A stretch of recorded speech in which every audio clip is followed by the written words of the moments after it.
City union bank all in one ஆப்ல இருந்து video KYC மூலமா வீட்ல இருந்தே பேங்க் அக்கவுண்ட் ஓபன் பண்ணலாம். வீடியோ கால்லயே வெரிஃபிகேஷன் முடிஞ்சிரும். City union bank. கோயில் பணம் இருந்தது, அறநிலைத்துறையில பணம் இருந்தது, பொறுக்க முடியல. ஏன்னா நான் சொல்லக்கூடாது, என்ன நீங்களே புரிஞ்சுக்கங்க. அது சொன்னா வேற விதமாயிரும். கண்ணு உறுத்துது, கோயிலை கண்டாவே கண்ணு உறுத்துது.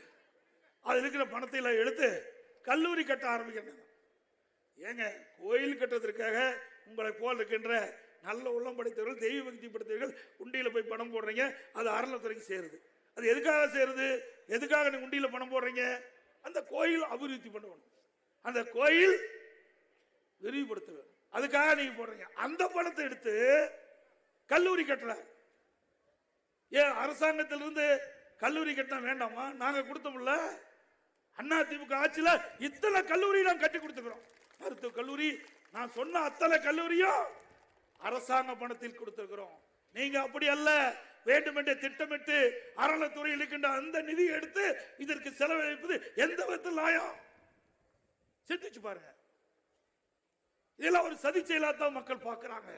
பல மக்கள் இடத்துல கோரிக்கை வச்சாங்க, இது ஏங்க கோயில் அறநிலைத்துறையில் இருந்து இருக்கிற பணத்தை எடுத்து அதுக்கு செலவு பண்றாங்க? கல்விக்கு வேண்டாம்னு சொல்லல, கல்வி என்பது முக்கியம். ஒரு மனிதனுக்கு கண் எப்படி முக்கியமோ அது போல ஒரு நாட்டிற்கு கல்வி முக்கியம். ஆனா அந்த கல்வி அரசாங்கத்திலிருந்தே கொடுக்கலாம்.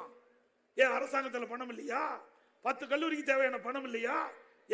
நாங்க இவ்வளவு அரசு கலைக்கல்லூரிகள், அதே போல மருத்துவக் கல்லூரி, பொறியியல் கல்லூரி, வேளாண்மை கல்லூரி, கால்நடை மருத்துவக் கல்லூரி, சட்டக்கல்லூரி, இப்படி ஏராளமான கல்லூரியை நாங்கள் திறக்கின்ற பொழுது ஒரு சாதாரண கலை மற்றும் அறிவு கல்லூரி கூட அரசாங்க நிதியிலிருந்து கட்ட முடியவில்லைன்னா இந்த அரசாங்கம் தேவையா?